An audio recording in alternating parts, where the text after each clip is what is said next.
Hey, I'm Dr. Marcus. I'm Charlie, and this is the Mood Booster podcast. In this episode, we're reflecting on tradition. We unpack what traditions mean for us as individuals and how they contribute to our own well-being, but also we look at what traditions mean within society and the wider context within which they're placed. Exactly. We give you advice on how to look at traditions from the meaning and the value that they bring, whilst also challenging them and letting them evolve into something that includes more people from all backgrounds and cultures as well. We also give you some tools and tips on how to create micro traditions, which are little things that we can do daily, weekly, or monthly that brings us a lot of joy and isn't this huge thing as well. It's a lovely talk that we have. We give you a lot of tools and tips, and hopefully that you love this episode. Yeah. In this podcast, we share evidence-based advice to help boost your mood, improve your well-being, and find joy in the everyday. We talk about life's highs, lows, and everything in between, whilst also sharing our own stories and reflections from our own journeys. Yeah. With pillars rooted in introspection, connection, and presence, this is the home of well-being and joy. Let's get into it. Let's do it. Hello, everyone. Hello, everyone. Welcome back. Episode 22. 22. Welcome. 22. Today's episode is on traditions. It is indeed. It is indeed. Traditions. We're in a little bit of a different location, aren't we? We are indeed. Where are we, Charlie? We are in the wonderful Copenhagen in Denmark. Last week we were speaking on gossip, and we have come to Copenhagen, and we thought we would change it up a little bit. We were in a pub, weren't we? Yep. We were visiting my godfather, and we were in a pub having a drink, having some beer, and we were speaking about some local, Danish traditions. He was saying how one of his daughters, it was her birthday soon, and for their birthday, quite a typical thing to do is you actually can't wake up on your birthday before your family come in with these little Danish flags, sort of waving them, saying happy birthday in the Danish sort of language. And then you can get up and then there's a whole breakfast table. This is the tradition that they have. Nice. And so you and I were thinking, let's speak about these traditions and what they do. Makes sense. I saw, when I was waiting for you the other day, I was at a cafe and I saw these three people together and then someone arrived and they were waving flags and singing something. Were it would have been her birthday. Yeah, nice. That's brilliant. Yeah, No. so like you say, it was nice. We just thought there's so much to unpack with tradition and how it does lend itself to one's well-being and there's lots of joy associated with it as well. So let's unpack tradition. But yeah, you can obviously, if you're watching on YouTube, see where we are. If you're not on YouTube and you're on Spotify, I would stop the car, get on YouTube and have a quick look because this backdrop is beautiful. It's an insane recording spot we're in. Yeah. I guess we'll go into a bit of our weeks. Marcus, how was your week? We weren't supposed to be here. We were not supposed to be here. We're in Copenhagen, the best city in Europe, in my humble opinion. Yep. I don't know if it's your favourite city in Europe, but it's most certainly quickly becoming it. It's glorious here. We came for a long weekend, and then 2 hours before our flight home on Monday evening, Paul, your godfather, is like, oh, here's this cool app where you can track your flights. And Charlie was like, oh, here's the flight number. And he was like, oh, that's weird. It says it's cancelled. We were about to leave the flat, literally had our bags ready, and he was just showing us that he could track us on the flight. And we just found out it's cancelled. And we just then spent the next hour trying to figure out what to do. And so the next best possible option with our work and everything going on is Thursday morning. So we have 2.5 days later. 2.5 days later. Fortunately, we were able to stay at Paul's, which is amazing. Thank you, Paul, if you're listening. Big up. But yeah, it's very unexpected and spontaneous couple of days, which has just allowed for a lot more joy to be had here. Yeah, fortunately, we brought our portable mics. They're not the podcast mics, so forgive us if the audio sounds a bit different or a tiny bit, not as good as it usually does. But we are having the best time here, and you will love it as well. So we thought, some wind, let's make it work. Alas, the wind and the boats. Imagine if you can close your eyes, you are here with us in Copenhagen. There are some Danish people cycling to work. You are by the harbour.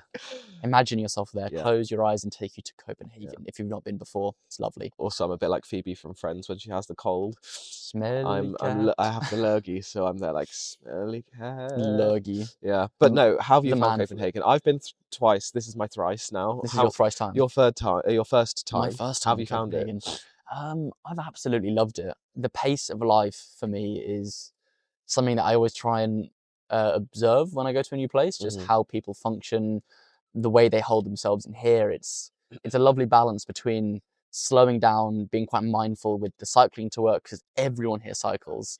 everyone is on a bike. There's barely any cars. Right. You like park up your bike wherever you go is absolutely brilliant. So it means you get a lot more time to be quite mindful as well. There's not the horns and the traffic that typically comes with London. But there's also a level of, still productivity. People are going to work, people have their goals and they're still going after it. So it's a lovely balance. And I was surprised about how ocean related it is. Like people go through like morning swims and stuff. That wasn't something that I'd expected. So that was a lovely surprise. You like the ocean, don't you? I'm not sure if I've mentioned that. I No. do like the ocean here or there. Here or there. Here or there. Here or there. Here or there. The food scene is Oh fantastic. my It's God. unbelievable. This is every time I come, I'm like, the food's incredible. But I swear this time I'm like, I don't remember it being this incredible. It's crazy. Just so fresh and clean. Yeah. And don't get me wrong, I was saying to someone yesterday when I was talking to them about it on a work call, I was like, don't get me wrong, I like stodgy food, chips and whatever, as much as the next guy. But here, the food is just so much flavour, but it's so simple and just so sort of clean in a nice way and not sort of anyway, it's just fermented delicious. vegetables, everything which is good for you as well. It's lovely here. Sublime. I've thoroughly enjoyed my time. Yeah, good. Yeah. Any highlights, peaks and pits? Highlights, peaks and pits of Copenhagen so far? Ooh, I mean, every evening has been so different, hasn't it? Yeah. Every evening has been so different. The only continuity has been that we've drunk every night. We've had a beer or more. It's been the one continuous thing throughout the whole thing. That's boosted my mood, I'll tell you that. One peak, I'd say, it was actually on this deck. Back on Saturday, about 3 or 4 days ago now. Nice. On Saturday, the afternoon, evening, it was really sunny. It was just full of young people our sort of age, all jumping in, reading, some nice music going. It wasn't quite obnoxious, but it was just a lovely vibe going on. And that was just, we were there for hours, sorry, and I did sleep, but just been there for a long, long time. It was a lovely sort of energy and vibe. Yeah. Nice. How about you? Any peaks or pits for this time? So my peak is, remind me the name of the restaurant over this way. Oh, Il Bicchieri. Yes. La Bianca, something like that. La Bianca. It's not that, but it's something similar. Bianchero. Okay, there we go. Whatever it is. I'm rubbish with names.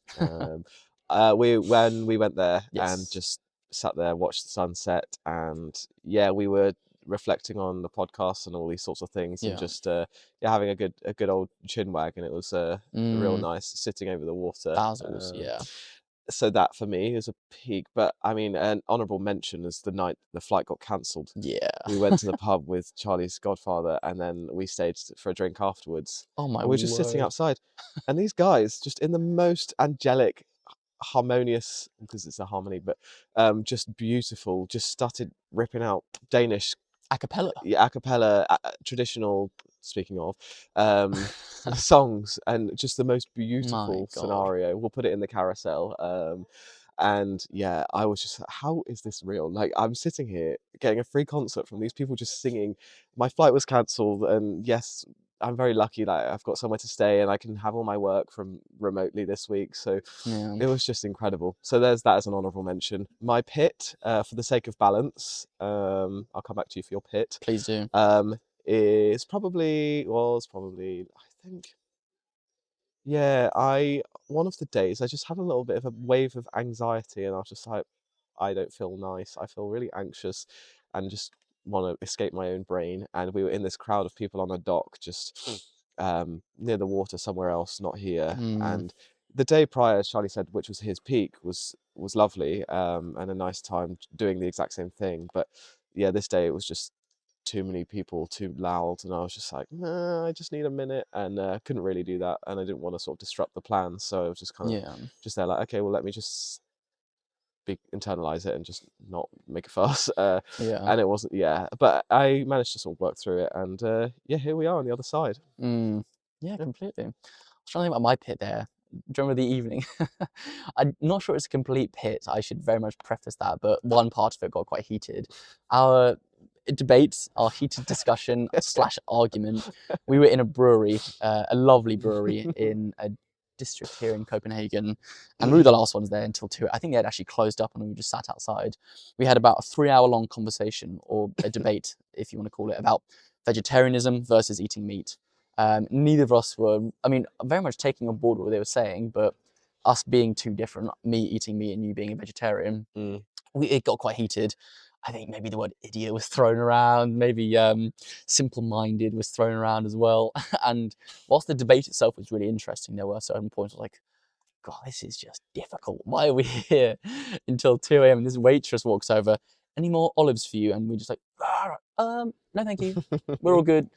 Anyway, just get back to pointing and just real direct, just shouting at each other about how we're wrong or like how you're wrong for thinking this way. Yeah. So whilst it wasn't a complete pit, because it was in like quite a nice conversation at points, yeah, I think just those sorts of debates I enjoy, but I'm also like, oh God. For me, it was more. It was fun, but there were where it wasn't as fun is there were times when it wasn't the debate itself, it was the method of debating. And a bit like Paul mentioned the other day, like whether it's speaking over or paraphrasing what someone said and not what they actually meant, and whatever it is, those sorts of things do get a little bit frustrating. But overall, I enjoyed it. I enjoy the nice conversation. Yeah. I don't love. I'm not a confrontational person, but when there's like you laugh. I'm not. I literally, anytime there's any heated, buddy. That's true. Don't know because I'm not. Anytime there's, why are you laughing like that? Just saying, you love to debate. You were in debate club. No, but when back in school. like when there's an argument, I literally can't eat for the rest of the day. Like it's not something I enjoy at all. Of course. I get upset by those sorts of things. But you do like a debate. Yes, but what I was going to say is when there's like a level of trust amongst people, and that it's not something that's like an integral or like a, for lack of a better word, it's not that deep. I enjoy engaging in that. But when there's a confrontation, I don't like. That's fair. Yeah, that's valid. For sure. Yeah. And I have always been that way. Oh.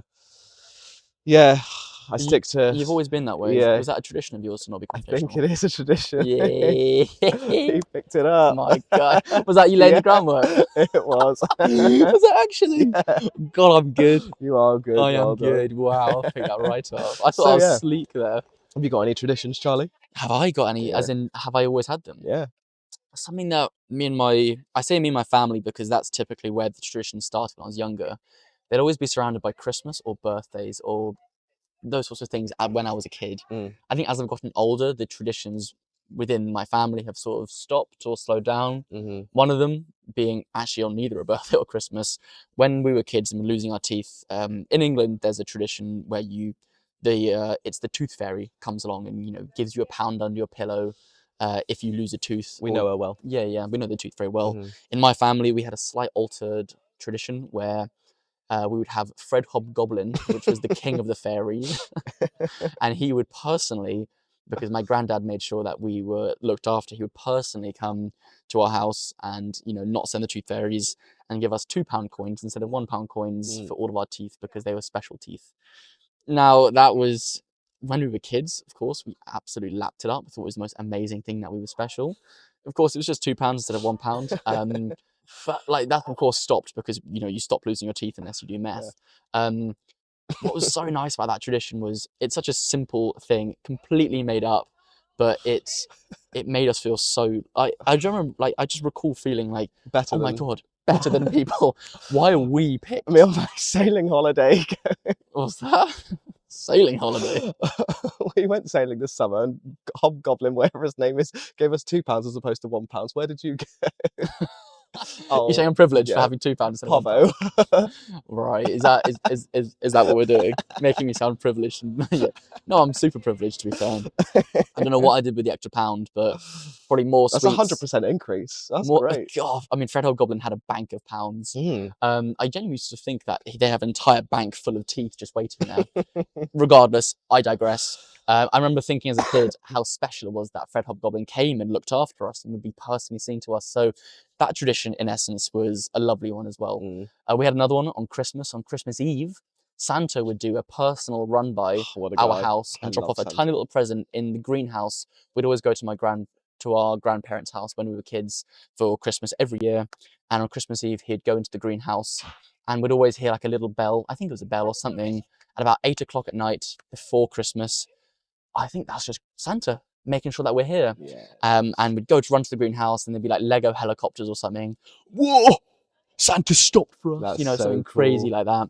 So And is it it's like just, a pre-game to the actual thing? yeah, it was pre-game. We were literally Wow, warming up for Christmas. crazy. So I He's think so busy, he's so honestly. busy. So I think those sorts of traditions would be Yeah. really nice. Mm. They have stopped as we've grown up, just because obviously Uh, sad things have changed in life. You yeah. know, as people have moved out and moved on to their own lives. Yes. Um, Because everyone's real. of course, oh my Yes. God, Fred Hobgoblin's real. Of I would course. never say he's not. Yeah. Those are some traditions for me. What about you? What about me? I am a sucker for a tradition. Yeah, I'm interested to talk about that today, obviously, of and why course. that is the case. Yeah. It's heartwarming. It's Mm, happy. It's connected. It's continuity. It's mm. consistency. But yeah. So what some of them are? Let me have a think. Yeah. So oh, Oh, that's a horn. there's a big boat making lots of Big boat noise. making some noise. Um, Let me think. So yeah, one recent one is the birthday table in our house, Oh which yeah, is a great one. that's a good one.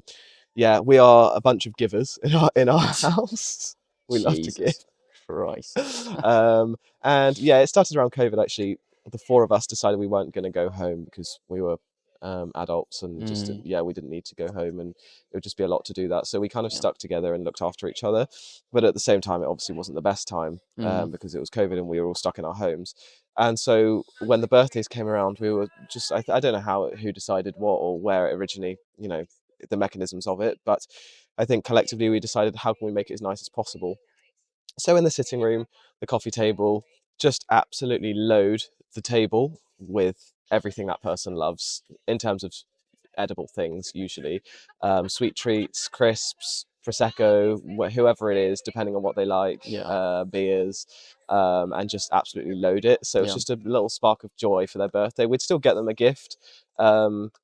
Because that's a tradition in itself that we practice in England It is buying is, someone a gift. of But course. yeah, it would develop further than that, and we'd now have what's called the birthday table. So and we know roughly what that person likes, and Yeah, yeah, you had your first birthday table this year living with I us. did. I'm fairly new to the house, and yeah, had the first by the table. 5 years later, Of course, it was much more, as you've just said, something that we all, or the individual who's receiving the birthday table likes themselves. So yeah, a table full of organic, raw milk, raw raw milk, yeah, cheese. What else was there? Figs, dates, dates. figs.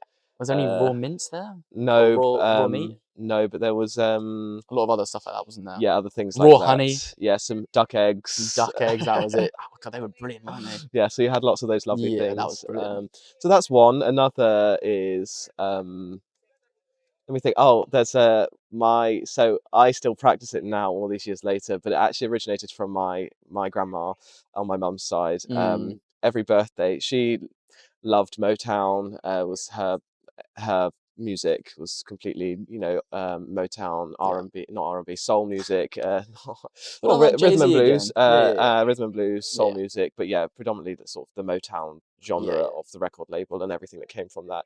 And anyway, Stevie Wonder, hugely prolific within that. Happy Birthday to You, or Happy Birthday Happy song by Stevie Wonder. birthday to Every you. birthday, she lived far away from us, so we'd get a call from her. And back in the day, she'd have a cassette with the song on, Yeah, and you just hear as you pick up the phone the fumbling round of the cassette and then the play button and then Stevie Wonder singing happy birthday to you every single yeah. birthday.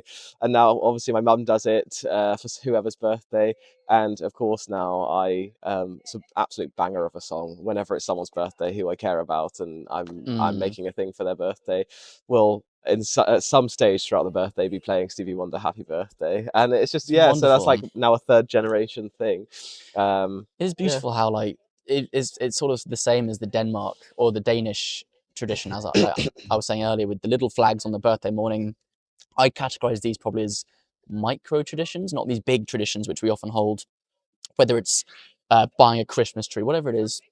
These more micro traditions, Mm. like the cassette player, the little things, or waving a flag for when you wake up, for Mhm. instance. That sort of micro tradition obviously is quite a massive sense of joy, or quite a big anchor of joy as well, I It think. is. It doesn't have to be this massive tradition, which often can be quite negative as well. I know we're not spoken about more negative traditions, but Yeah. it's interesting to note I'd categorize these sorts of ones as micro traditions, which can bring Micro. quite a lot of joy. Yeah, micro.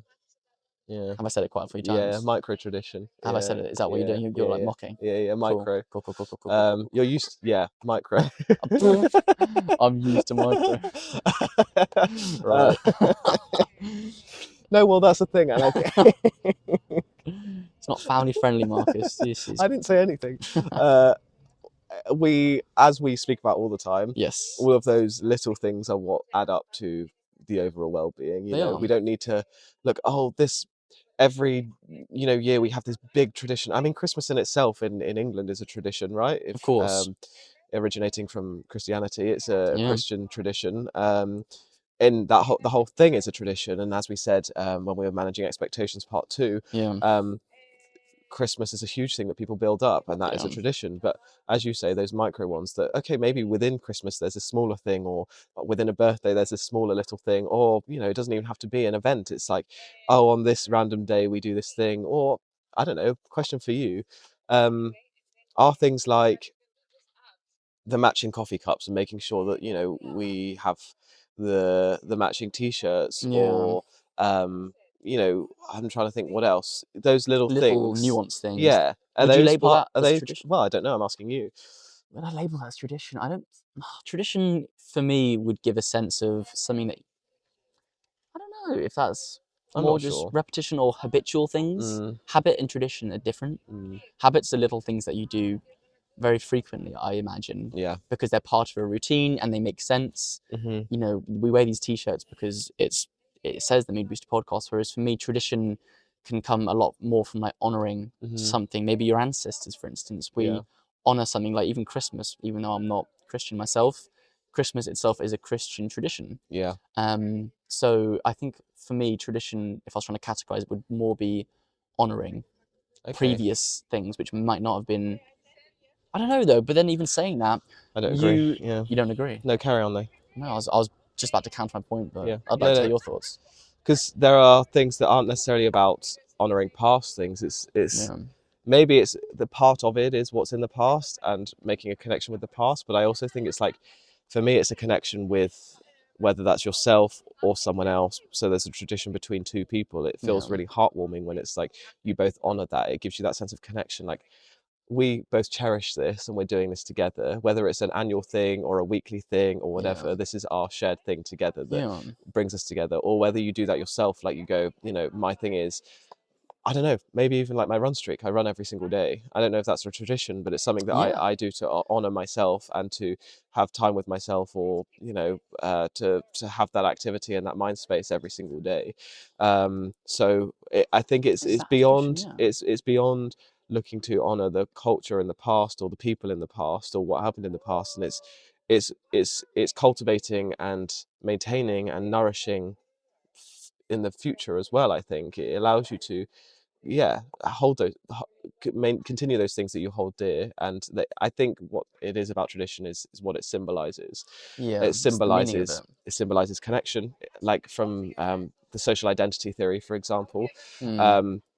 We as human beings, the social identity theory poses that we as human beings want to feel connected not only to ourselves but to our communities and to the people around us, and that those connections shape our identity and allow us to feel like we have a grounding and we have a place within the social context in which we live. So in line with that, in having a tradition, people are jumping in the water, it's lovely, it's so wholesome here. But in line with that, having a tradition allows us to feel anchored to whether that's ourselves and in the context of our society, or anchored to our relationship with our friend, our partner, our parent, because we have those things that are there as a grounding. It brings us back to our connection, and therefore it helps shape our identity. My identity as a son, my identity as a best friend, my identity as a partner. So it gives you, what you're saying as well, is it helps give purpose or anchor that purpose in why we're actually here, which is presence to our identity. It brings you back to normality, and that continuity of that presence as humans. Well, then the continuity is, I think, a development even further from that.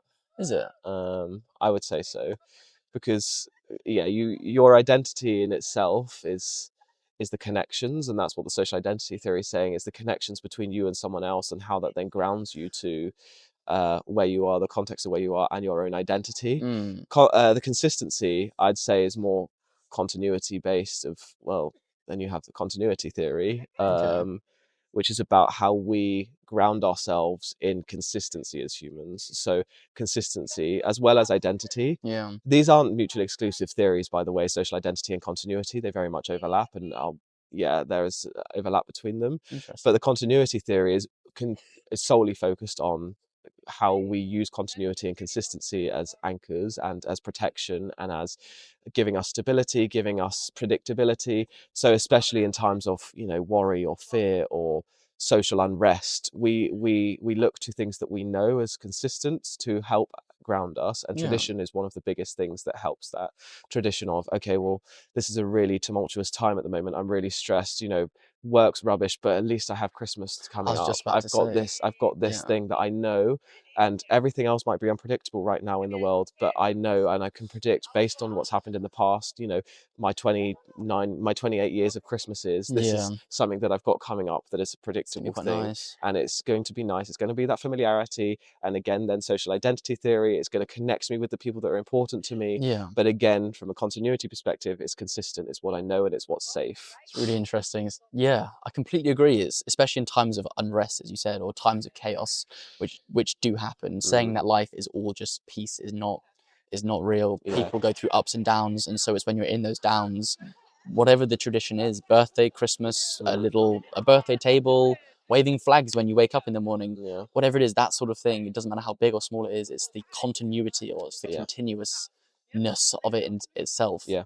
Is what actually brings us joy, and those little joys, Yeah. we're very much keen, found to talk on. Yeah. What help us? It's not these big things, is it? For sure. And I think more so than, we're different people, and Yeah. I only compare us for the sake of sort of illustrating, not for any other reason. But Yeah. I'd say I'm a lot more of a social being than you are. Like Mm. you can prefer your own company and look after, and be a, not always, but a lone wolf in some context, Yeah. right? Yeah. I very much, with I don't think this is a bad thing. Some people might pathologize this, but I don't think this is a bad thing. I look to connections with people. I look to community. If I'm doing Mm. something, like if I'm in a cafe, like literally the other day, I was in a cafe having an Mm. amazing bit of Danish pastry and a coffee, and immediately I was like, Charlie's around the corner. He would love this. Let me tell him he should come and join. Mm. Because I always want to share experiences. I want to learn from people. I want to grow with people. And don't get me wrong, there's times when I need my own space and things, but I think a lot less frequently than other people. And for me, therefore, the connection in terms of the social identity, I put a lot of my own identity on my connections with people and how I connect with people, and Yeah. how, yeah, my human bonds, which is part of the social identity theory. And therefore I'm so sentimental for a tradition, because I see it, as I said, oh, we've done this thing together for the last 3 years, for example, or the last 10 years. Is my mum and I, another one. My mum and I, every Christmas, it's just been an unspoken thing, but now in my mind, it's definitely a tradition. At the beginning, sometime at the beginning of the Christmas period, we will buy each other, again, we never planned it, it just happened every year, and now it's been like 10 years or whatever. Mm. We would buy a box of mince pies. We only ever ate one or two between us, but we'd bring together a box of mince pies the Yeah. first time I'd see her around Christmas. She'd do the same. We don't plan where we get them from. And we'd then kind of compare them and be like, oh, what tastes nicer? And it's always like, it's now in my mind a tradition of the first mince pie of Christmas is always when I come together with mum. And that's then a signifier or an indicator Yeah. of our connection. And that's something, a mum-son connection and a bond there. It's just one example of that being a tradition that for me as a social being that uses my social connections as grounding and foundations for my own identity, Yeah.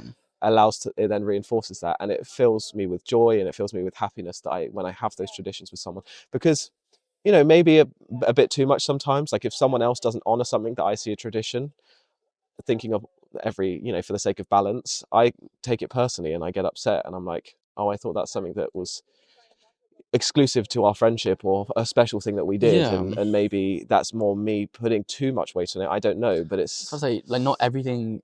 I completely agree, and I mean, it does sound lovely. Like having those little niche things with people is what makes relationships and friendships unique. It gives a sense of uniqueness to, like, it's like inside jokes with someone. It's like whatever it is, it can be as small. It's, I'd suppose, where you draw the line with like a little quip that you have someone versus a tradition is, do you do it for the sake of doing it, or do you do it because you both enjoy it? I don't know. Like, Is it, oh, we always do Friday tennis? And is there a timeline where it becomes a tradition? Is it once it's happened for like 2, 3, 4, 5 years? Is it becomes a tradition once it's happened for a certain amount of time? Mm. I'd say we always do. Literally saying we always do Friday tennis to me sounds like a tradition. Yeah. It's a mutually agreed, reciprocal, Event. a time, context specific, time specific, Continuous. Yeah. event, which brings both people continuity and connection, and that, which all of those things to me I see as tradition. And tradition, of course, is always with people. You think it can't happen solo? No, I think it can happen solo. You think? Yeah. Tradition, I don't think there is like if we're linking back again to the social identity theory, yes, is how you find your identity within your social context, and that is a lot to do with your bonds and connections with other people, but your identity is also ideographic, which is your own self, about yourself. So you can, I think you for sure have your own mini traditions with yourself, whether it's I don't know, a random example on the first, just leaning continue. Oh no, okay, I've got one. My birthday every year. I'm a runner. Yes, every year. I was going to mention again. I'm a sucker for. I'm a sentimental person. I like tradition because it makes me feel wholesome and happy, and it's just lovely. I would like it to be with other people, but more years than not, because my birthday the last few years has fallen on a weekday, it's been by myself. This year, fortunately, it was with people, and it was lovely, and it was just very wholesome. However, on my birthday every year, I'm a runner. I enjoy doing something that's like something that's nice and fulfilling and wholesome and intentional with my birthday. So for the last, I think now 6 years, Crikey. I've gone for a 10k run around Richmond Park. It's the nearest thing to my favourite kind of running that I can get in London. I love trail running. I love exploring forests and all those things. It's absolutely just so enriching for me going trail running. Richmond Park isn't fully that, but it's the nearest thing. So I'm like, okay, well, what's my favorite kind of running? What's gonna, be really fulfilling? So for the last 6 years, on my birthday, I've done the same run around Richmond Park, and it doesn't rely on someone else being there. It enhances it, but it's a tradition, I guess, because it doesn't rely on anyone else, that is more ideographic and it is with myself. Here's an interesting one for you then, because I know for myself, I don't have loads of personal traditions, at least ones which I tie things to. Do you think that someone who, let's say for me, for instance, I don't have traditions because in my mind, whilst they might sometimes be good, in my mind, they can sometimes cage you in. I'm so glad you said that. They can sometimes bring up a similar point. Do traditions cage us into, like, what happens if 1 year you're like, I don't want to go on a run, or I've got other plans, but you're like, oh, but it's a tradition and I need to uphold it.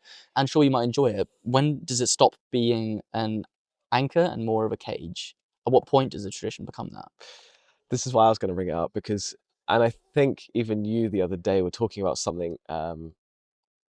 It was an inanimate object. It was sunglasses, and you were like, I don't need to replicate the sunglasses. I don't need an attachment to sunglasses. Yeah, they just serve a purpose. And to me, in that conversation, and I said to you at the time, that represented something bigger than the sunglasses. It's like, it's okay to like something and want to have it back, and you don't need to be like, it's okay to have an attachment to something, and it's okay to want to be connected with something, and to have that connection, attachment, commitment to that thing. It doesn't, it's not something to always fear, or I'm not saying you fear necessarily, but in the context of other people, it's not something to always push away. It's not always a cage to have attachments. I'm someone that's the opposite. I see attachments as something that is something to look for, and something that is to anchor yourself in. Not anchor myself, but potentially anchor myself. But I just see it's lovely to have those things that I care about and want to hold on to. Yeah. And I want to, even if it's something like a pair of sunglasses, I can allow myself to be sad and want to replicate those exact sunglasses.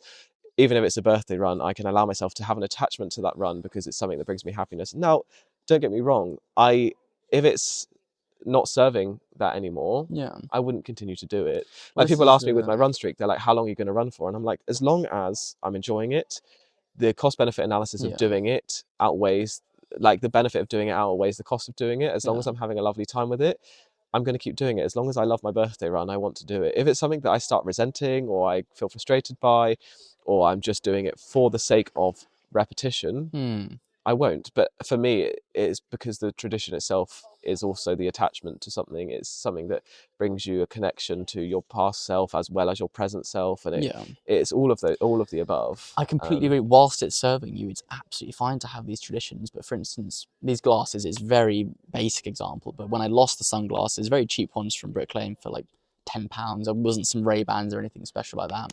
I lost these sunglasses, and you're like, just go and buy the same ones. And if I had that mindset about the previous sunglasses, I wouldn't have had these ones which I liked. And I think, whilst I have them, I can say these are great. I wouldn't change these for the world. They serve a great purpose. When it goes, it goes. And for me, it's a very minor example, but saying, well, they're gone. I'm sure I can find some maybe even nicer ones or really cool ones, and that change is exciting to me. It didn't serve a big enough purpose where I'm like, well, I need to get the same ones because I like the style. Now, you can easily have it, there's nothing wrong with it. Yeah. But if we blow it up to a big example, I think it's maybe to certain traditions, we need to look at the context of the tradition, why we're continuing it, and whether it actually serves us best, or whether we do it purely for the sake of attachment itself. Well, I think what you've just said, like, is a more of a commitment thing. It's like, I like change so much that I don't need to look back, because every change is an opportunity to be better. And I think it's somewhere in the middle. Like, it's okay to commit to things No, and I to completely like have agree. attachment to things, and we don't always have to change and find something better. It's okay. Like, what is that moment in those sunglasses, that they were bloody lovely sunglasses, and they were cheap and they were brilliant. Yes, there might be better ones in the world, but I don't want to always be searching for what's better. I want to be content with what is already there. You And in, and you in can be liking, whilst it's there, but when it goes, it opens up. Maybe I will if I can't find them again, and if I find myself on Brick Lane, I'm like, oh, I don't have sunglasses. Maybe so, but I lost the glasses. I don't have any new ones. But let's say I perchance stumble upon a cool another cheap pair which look different. I'm like, you know what? This allows for the opportunity for me to try on some new ones. I think just maybe I have an attachment to them whilst I have them. I wouldn't change them for Ray-Bans because I like them and they serve a purpose. However, when they go, it's me saying, well, they served a purpose and I very much appreciated them and they're good, but they're gone now. I wouldn't go out of my way to replace them just because they served their purpose back then. so linking back to traditions, Yeah. as long as it's still enjoyable and I still have that thing available to me, like going for a run if we're using the analogy of the sunglasses, Yeah.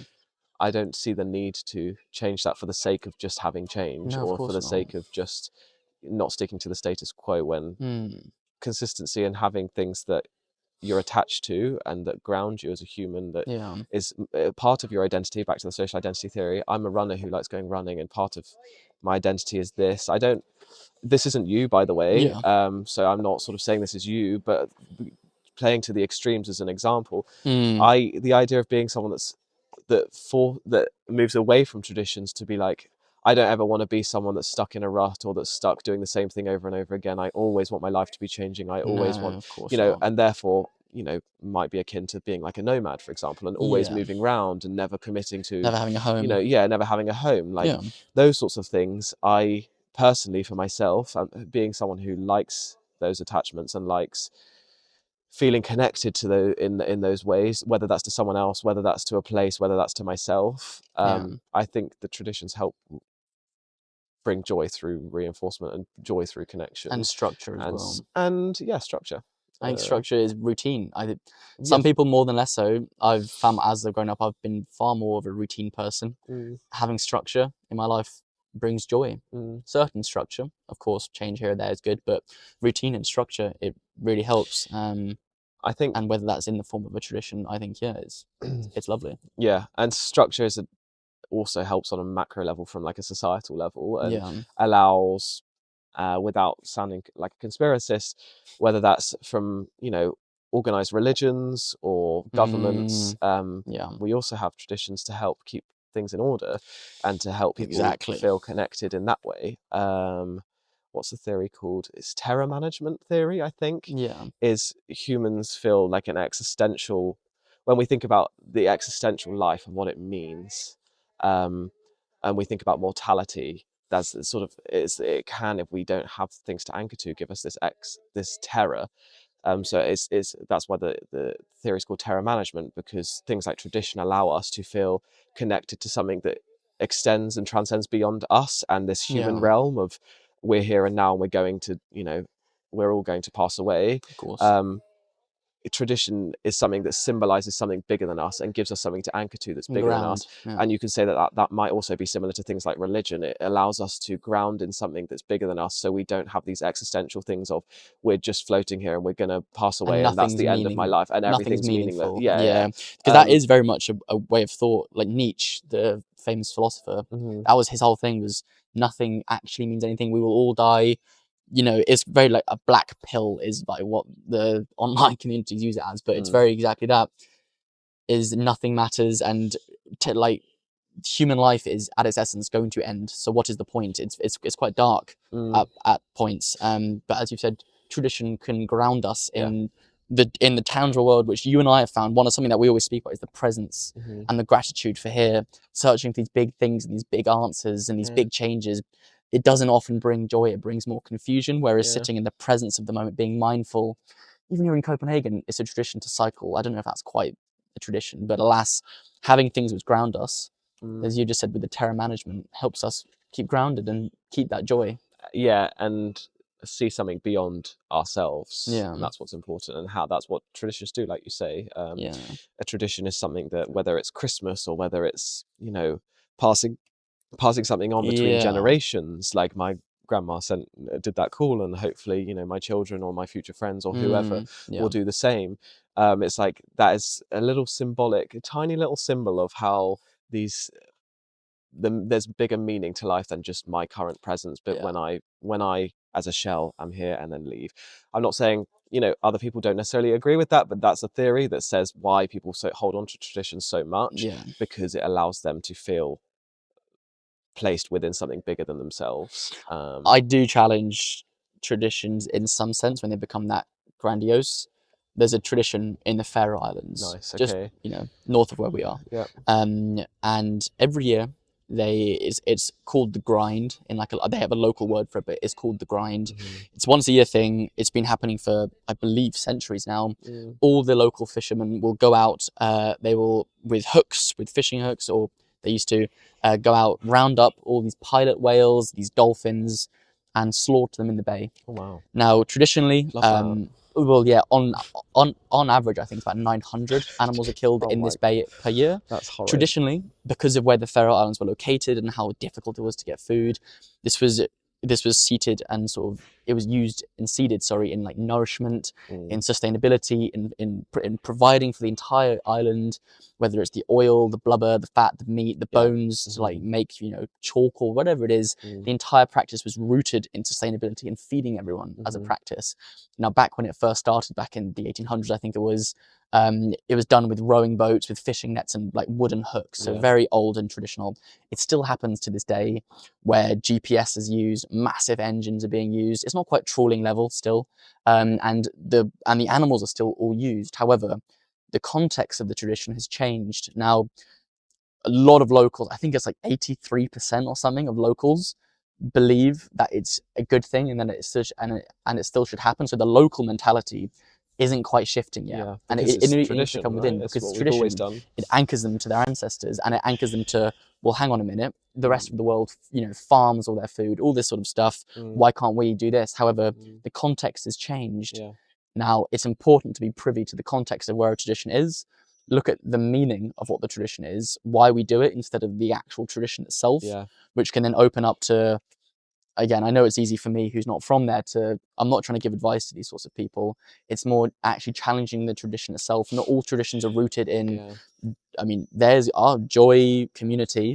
However, the impact it's having could be steeped in some more negative ones. And there are ways to allow, like, that's something, and continuing from what you're saying, thinking about now, especially where we're at with the rise of, you know, the far right and some more fascism stick to our cultural values and all these things, which are all steeped in tradition, you know.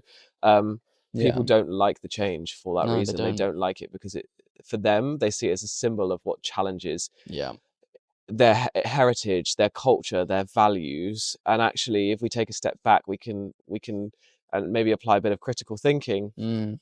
Maybe I sounded condescending then, but if we think about it, changing a tradition, it's not getting rid of it. It's just allowing it to evolve within, as you said, which is so important, the context of where we are now. We aren't where we were in the 1800s or in when Jesus was around, or when whatever else we want to talk about. We aren't where we are then. We're in 2025. Yeah. There's a different context. Therefore, things are allowed to change. It doesn't mean that your values, your heritage, your culture's being completely eradicated Yep. and wiped out. You know, it's so sad. Even before we started this episode, there's, in line with everything that Trump is perpetuating and saying and making fit, you know, the moral panic of Yeah. our culture, our Countries under traditional attack. American cultures being erased, which to me is just the most absurd thing, because what traditional American culture, which colonialism or whatever, anyway. Yeah. It's sad because it's leading to the rise of these subcultures of people who, in America, I can't remember the specific state, but they've gone up into the mountains and they're making, it's literally called a white, it's not, that's not the name of it, but it's advertised as white only, and their whites only are allowed to be within this village that they're The actually Ozark building. Hills, it's in the Ozark Hills, yeah. Yeah, and it's that, and in the interview that they were walking around with this news anchor, they were like, yes, we just, you know, they skirt around it, and they never fully ever say that, you know, no people of, you know, minority ethnic background are allowed, but they say, yes, it's fine for us. We just want to keep traditional American cultural values, and this Yeah. is what we're doing here. We shouldn't be blamed for that. People can live and have their values elsewhere, but in this village, you're not allowed to do that here. And it's that segregation, Yeah. and it's why I raised that is it's holding so much onto this traditional American values, so much so your lack of ability to evolve with the current context. You're holding on to those traditions and those values It can be so quite much harmful. that you're segregating yourself from a whole society, Yeah. and shutting and creating hate, because those things do root in hate, and it's because Division and hate. We aren't allowing ourselves to evolve and placing ourselves within. It's okay that people from different religions are around us. It doesn't negate or wipe out our religion. It's okay that people from different sexualities are around us. It doesn't negate or wipe out my sexuality. Yeah. It's okay that people from, you know, whatever it is, different gender identities, it doesn't eradicate but there's this fear mongering of, the second I change, I'm so rigid to this tradition and this practice, the second any of it changes, the whole thing is gone. And it's not the case. We can evolve, and still at the core of those things that we all as humans hold deep, and sorry if I'm a bit of a soapbox here, they're things like unity, collectivism, looking after one another, shared values around that. For some people it's things like passing on values to your children and reproducing, whatever it is. At the core of that, when you stop the fearmonger and the fear of the unknown, we see that all of these people of different cultures and values and traditions are those values that are just so deeply human. Completely agree. And if we allow ourselves to see that, and we can more freely evolve and still keep those traditions, but maybe be less sort of scared of it, and scared of it being wiped away. It's looking at the meaning of the tradition and not the actual tradition itself. And if you can do that without judgment and be open, again, it's what we were saying, is using the tradition as an anchor, not a cage. Is, you know, change isn't a bad thing necessarily. It doesn't mean these values of why you have these traditions to be connected to your past or whatever it is aren't there. It means you can actually grow and evolve and become better. That's, as humans, part of the beauty in life is becoming. And so with traditions, that's not a bad thing at all. Yeah, it's really annoying. I'm trying to think of an example that's happened in modern Britain of, we've stopped a tradition because it's fundamentally offensive to minority groups, but I can't think of one. But I know there's pushback of like, oh, we can't do anything anymore, we can't say anything, you know. I don't know, if you think about gender roles, maybe, for example, things that are, I don't know, and people don't, okay, perfect example, weddings, father gives the daughter away. And no one's saying, I'm not saying here that this shouldn't be done anymore, but the father gives the daughter away. And that, if you look into it, is steeped in women being owned by the man, and women was, the daughter was exchanged for property or a dowry or whatever it was. Therefore, the father is walking the daughter, previously his property, now giving over to the husband to be his property. Women being exchanged from man to man. If you think about it, we can say that potentially that's seeing women as potentially property owned by men from a patriarchal perspective. Now, if one were to be like, oh, actually, you know, if a bride was getting married and saying, I don't want my dad to walk me down the aisle. I want to walk down myself, or I want to walk down with my partner. People, might scoff and be like, God, traditions are dying out. These things, we can't just live how we used to because everyone's trying to be the buzzword woke, and everyone's trying The to. woke brigade. What's wrong with just having a bit of tradition? It's like no one's saying that we're not villainizing these things, but also they're context specific. Women also weren't allowed to vote before, and now they can. Those things things evolve, things change. If someone chooses not to walk down the aisle, have their father walk her down the aisle for whatever reason, it's not necessarily your culture being eradicated, your history being eradicated. History is history, will always be there. It's just evolving with the time, and I don't think that's the best example because it doesn't evoke that much moral pushback. But I can't think of anything else. No, I think as an example, we need to look at why it's happening. Know that it doesn't affect us. Of course, if you're on the side of the tradition where it does benefit you, it's even harder to want to let that go, especially as the change can often seem like an attack on what you do, your morals, and where it comes from, your morals, your values. Like I'm sure the fishermen in the Faroe Islands are sat there being like, absolutely, will I never stop. My father did this, my father's father did this, all these things. Why would they stop? Because they were like, well, I don't want to stop. And some guy from England would be like, you should not do that. Of course it's going to sound like that it's an attack on their morals and values, when it's not. It's like, well, the islands don't necessarily need all of that anymore to survive and thrive. It can still very much be a celebration of why that was being held, the sustainability, the independence of these islands, but can it happen in a different way, which less things are harmed.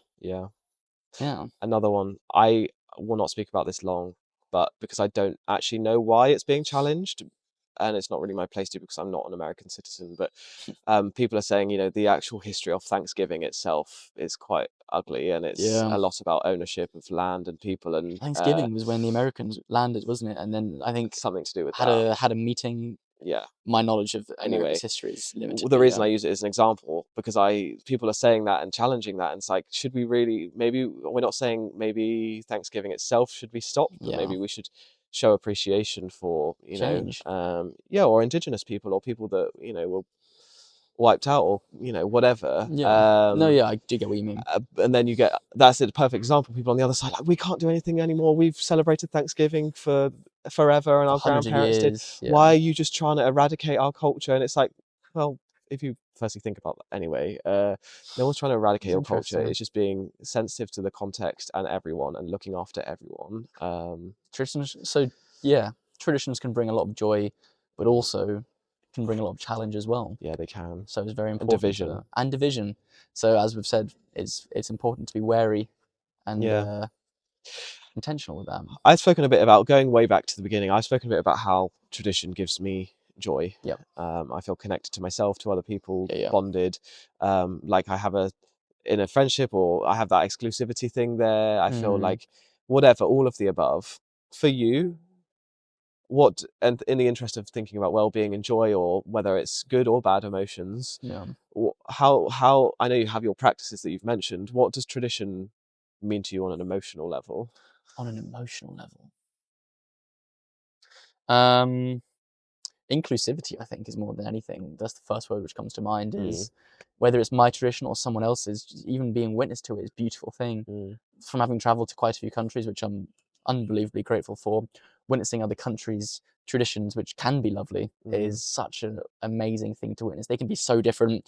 In Thailand, for instance, there's a tradition once a year to honor, I think it's the water goddess. They will push out these little lanterns made out of banana leaves and flowers on top. It's as like an honorary thing, and being witness to it is beautiful. It's once a year. It's a thing everyone does. They make it. They're selling it on the side of the roads, and you go down to the shore and push it out. Now, in the nature of why I was out there, conservation, all the dive schools went out and collected them afterwards, because the little pins were in the water and pollution and all that sort of stuff. But that can be a fantastic example as to how the tradition and the value and what people connect to their people and their ancestors still did. But we can be wary about the impacts of the tradition and then have a beach cleanup afterwards and clean up as well. And that doesn't take away from the tradition. It's just changing it slightly, even though we're keeping the values there. So for me, whether it's my own tradition or someone else's, to me emotionally, it means inclusivity, including people, in collectivism. bringing people together for a collective idea. So it helps you feel connected to people as Yeah, well. it does. If it's my tradition, if it's someone else's, I don't have loads of them myself, but for instance, I didn't make it on your birthday run, but for next year, I'm sure I'll be there for you, or I'll try to be there on the birthday run. That'll be a lovely thing because it's your thing, whether it's yourself or with other people, it brings you joy. For me, taking part in traditions, whether they're myself or someone else's, it brings a lot of connectivity. It connects you deeper than just a surface level. Oh, should we go on a run? And so every year I go on a run, and this means a lot to me. I'd be honored if you can join. And for me, it puts a lot of things, hopefully, if the tradition is a good thing, which people are different in, aside, and can often bring people together. Now, again, saying that some are steeped in individualism or rejecting other people, but yeah, for me, it provides the structure, it provides the joy. So very similar to sorry if you're watching, was that a wasp on my forehead? Was, yeah. The wasps here are so bold. They literally, I've had 4 wasps sitting on me since being here. Anyway, it sounds like we're very similar in the sense of, maybe that it's about connection and being and bonded to people and other people. Completely agree. So social connection for you. Yeah. I realized we did pull up some evidence before. I might just, because that is a very good segue of the evidence that I do have.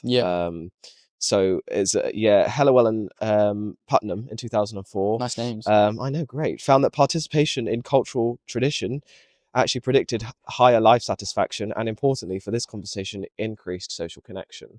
There you go. In line with the social identity theory and empirical evidence, both supporting that we do feel more connected and have, just as such, better life satisfaction from that social connection. Interesting.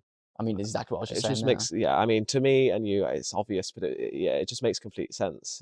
Very interesting. And on the inverse of that, Murray and colleagues in 2019, they found that when we are overly rigid with tradition and hold on to them too much, and a bit about what we were speaking about, whether it's this subculture in America or whatever it is, it is found to block innovation, perpetuate inequality, and even be worse for the environment when we hold on to these things that from an environmental perspective in their review they found all of these things. Interesting. So both points, both evidence have research for how interesting.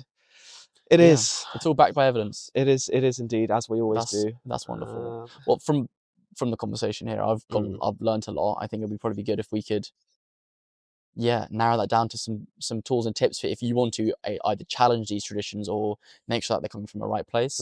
Some advice. And to just, not only advice for challenging traditions that might be difficult, but also just finding joy from these practices as well. Completely. So take it away. Advice tip number 1 is to keep the meaning, not always the method. Number 2, balance old and new. As we said, number 3 is use the tradition as an anchor, but not a cage.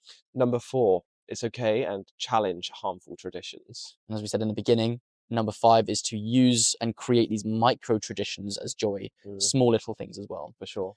So number 1, when I said keep the meaning, not always the method, is ask, what is the tradition giving me? Belonging, joy, grounding. Why am I doing this tradition itself? Then see if there's a healthier or more inclusive way of managing and keeping that. Yeah, well, it's exactly all of what we were saying about.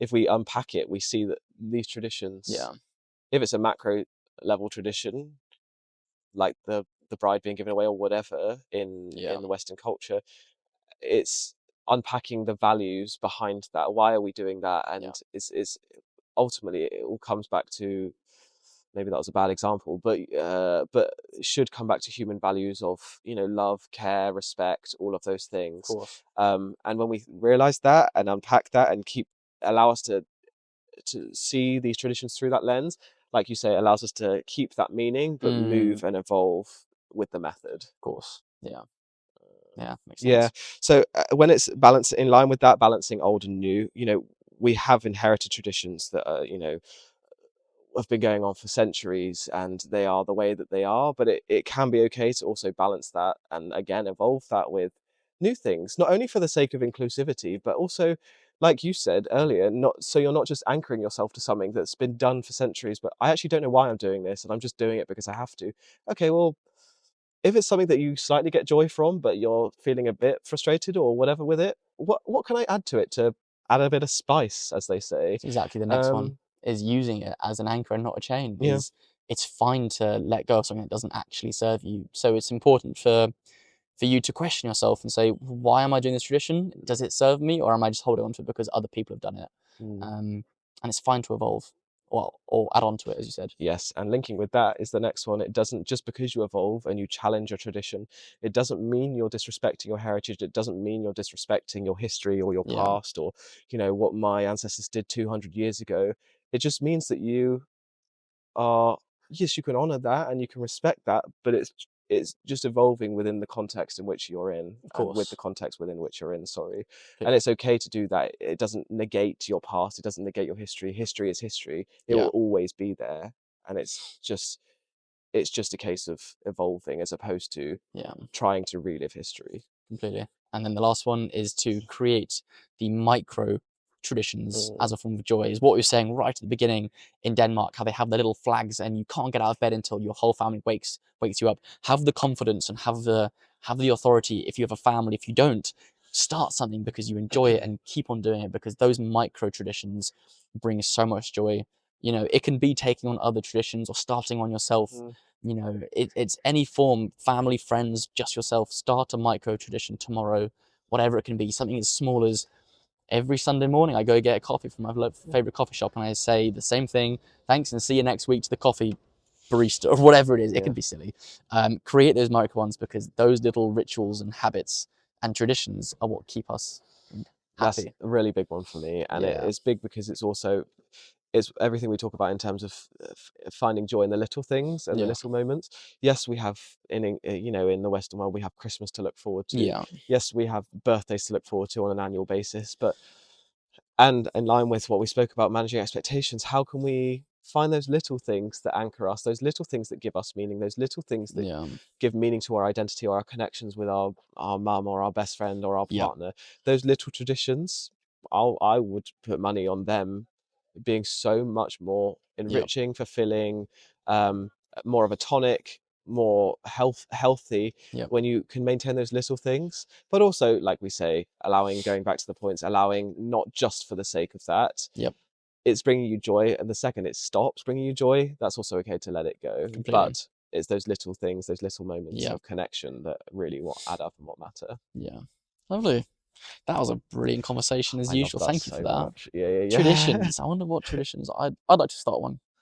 I think I can start one or two. I can learn. Start a tradition. Definitely. Yeah, find well, one. Speaking of our traditions, what's your weekly mood boost, Marcus? My weekly mood boost. Woohoo! One of our mood boosters, Chanel. Yes. She wrote in. She has been swimming more recently. Chanel. Keeping fit. It's Chelsea. Chelsea? My bad. I'm very sorry. I told you I'm really bad with names. Chelsea. Yes, Chelsea. It's because we watched the parrot video. Chanel. There we go. Great. Sorry, Chelsea. We were watching that before this. One of our boosters, Chelsea, wrote in. She has been swimming more recently, and yes, is feeling fitter for it. So Chelsea, swimming more. Well done. Congratulations. Our mood booster, what Chelsea. About you? Justine, she has finally finished her secondary round of medical applications, which is fantastic. For medicine school, right? For medical school. And so, knowing how long that takes, it takes a while. So well done. Fantastic job, you. Good luck moving forward. Come on, Justine. Fingers crossed. Hopefully you get what you want. Yes, well. Some weekly mood boosts. Oh, God. I think to celebrate, we jump in the water. Okay, in the water? In the water. Okay, let's do it. Okay. Thank you for listening. Thanks for listening, guys. Please let us know any traditions you have. Let us know how that advice has gone with you. And if you take any of that on, we would love to hear, as always, in the comments, in the DMs, feedback, just let us know. Over to YouTube and let us know your unique traditions. We'd love to hear them. Happy episode 22. See us. Hop onto YouTube and see us jump in the water now. See you later. Okay, we going in? I've got the pockets. Ooh. Nice job. Yoo-hoo.